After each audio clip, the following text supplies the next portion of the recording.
You made a comparison with you and Nas, man. Everybody was talking about it. Now, why out of everybody you pick Nas, bro? I didn't do it. They asked him. No, they asked him a question. New song? No. You don't like Ace Trumpets? What's so great about it? It's so good. You're not in my top 50. You might be in Charlemagne's top 50 and things like that, Pusha's but top 50. you haven't done that much for me in my life. Like, I didn't never want to be like Pusha. I never had a Pusha moment. Jim Jones thought he was spitting facts, but what he really did was light a cultural firestorm that's still burning. It started with a few casual jabs, maybe a touch of arrogance, but ended with two hip-hop giants, Nas and Pusha T, standing tall, while Jim's name is slowly being erased from the very conversation he tried to control. This is the Buzz Loop, where we don't just talk hip-hop, we expose the moments that shape it. And today, we're diving into the most unexpected, brutally one-sided rap war of 2024, a moment that's about more than music. It's about legacy, ego, and the brutal reality of trying to rewrite history in the age of receipts. Let's break it all down. It all started with a podcast. Not a diss track, not a surprise verse, just a podcast. On Joe Budden's show, Jim Jones made the mistake of disrespecting Nas. But remember, Nas' first record, The Barbecue, came out when I was in 11th grade.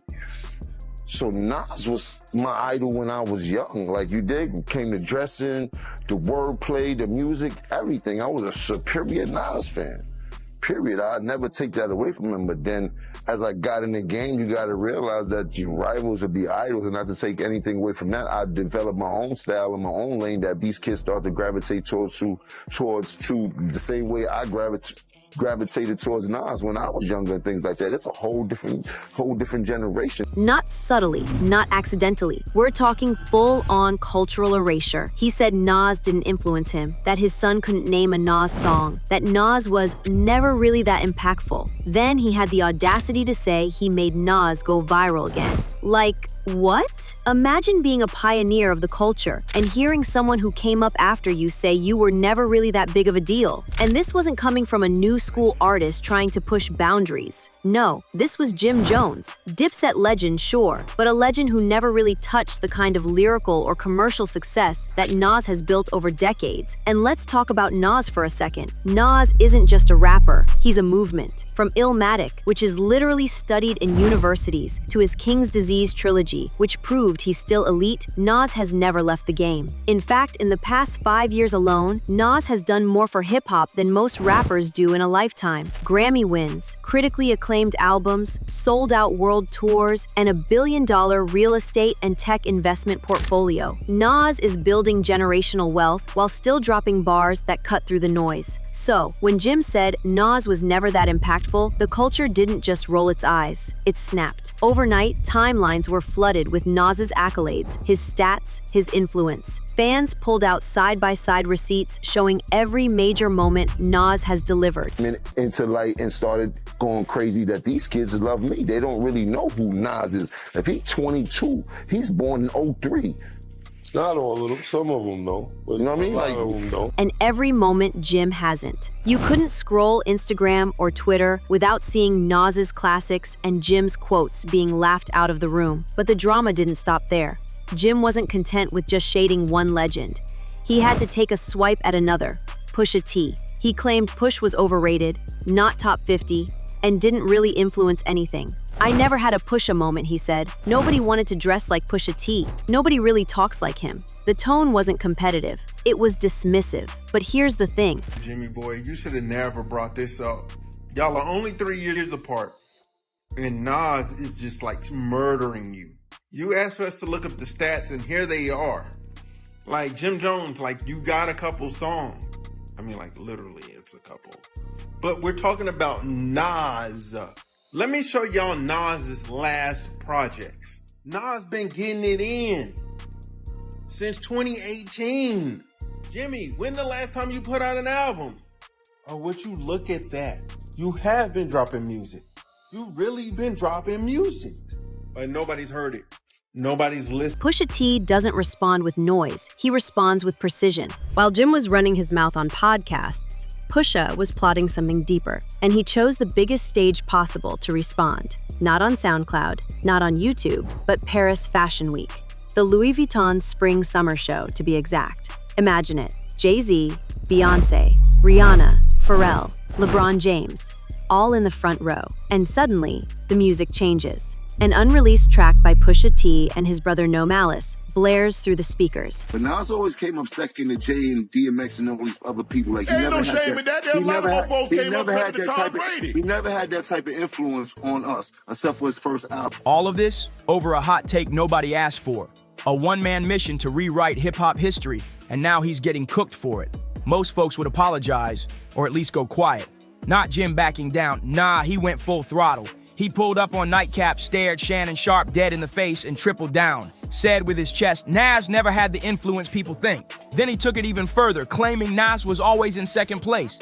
But second to who exactly? Jay-Z? DMX? That argument don't even hold up. These three were never playing the same game. I already told you, I used to want to dress like Nas because he had a lot of fresh clothes that the hustlers used to wear and shit, and we used to see him on TV. He had one of the illest albums of all time. And then in high school when he had the barbecue and shit like that. So I'm a real fan of Nas, but he kind of lost me after the movie Belly and shit like that. Direct shots at Jim. The moment was surgical, stylish, billionaire-level chess. While Jim was podcast hopping, Pusha was turning the fashion capital of the world into a lyrical battlefield. The culture ate it up. Even Jay-Z was seen nodding along. The beat dropped. The lyrics hit. The message was clear. Jim, you just messed with the wrong one. That moment at Louis Vuitton wasn't just about a diss track. It was about power, about cultural dominance, about how real kings move in silence until it's time to strike. And while Push didn't say Jim's name, everyone knew exactly who he was talking about. The line, chasing a feature out of your element, cut deep. Because that's exactly what Jim did. Tried to ride the Drake wave, desperate for a comeback moment. But here's the irony. The same Drake that Jim tried to align with, that's the same Drake who Pusha T obliterated in The Story of a Died-On. And Drake never fully recovered from that. Let's zoom out for a second. Nas is launching billion-dollar casino projects in Queens, making strategic moves for his community. Pusha is orchestrating diss tracks at luxury fashion shows, while aligning with Pharrell and the high-fashion elite. And Jim, he's bouncing between interviews, repeating the same tired talking points, and getting ratioed by fan comments. One fan said it best, the only reason people are talking about Jim is because he's saying wild stuff about Nas. He's not trending for music. He's not trending for anything new, just this foolishness. Even longtime Dipset fans started turning on him. People who once screamed, "Ballin'" in the club, are now like, bro, just stop. And then, it got worse. Jim brought No Malice into the conversation. Now, No Malice isn't just Pusha T's brother. He's a man who walked away from the streets, from the fame, from the rap game entirely, to follow a new path rooted in faith, healing, and redemption. Bringing him into the beef was a step too far. Everyone saw it. Everyone felt it. It wasn't strategy. It wasn't bars. It was desperation. And Pusha? He didn't respond. Not yet. But insiders close to the Clipse say the Paris track was just the opening shot, that the real heat is coming on their reunion album. Some are calling it their Coke Bear moment, a full return to that gritty, street storytelling, but with laser-targeted disses. And Jim is at the center of it all. Meanwhile, Jim tried to fire back with his own version of Chains and Whips, the same beat Pusha used in Paris, except his version dropped quietly, with barely a ripple. The contrast couldn't be clearer. Pusha turned Fashion Week into a battleground. Jim dropped a freestyle in an alley. Let's be honest, this beef was never about bars. It's about relevance. And Jim Jones, in trying to assert his place in hip-hop, exposed the reality that he's no longer leading the conversation. He's reacting to it. Pusha and Nas don't need to trend. They are the trend. Their moves, their moments, they shape the narrative. Jim is just trying to keep up. But in trying to keep up, he did something worse. He tried to tear others down. That's not how you climb in hip-hop. Respect is earned, legacy is built, not bought. You don't earn points dragging legends. One tweet read, "This ain't it." Meanwhile, Nas keeps building, Pusha keeps plotting, and Jim's echo is getting quieter with every passing day. And here's the wildest part. Clip's full album hasn't even dropped yet.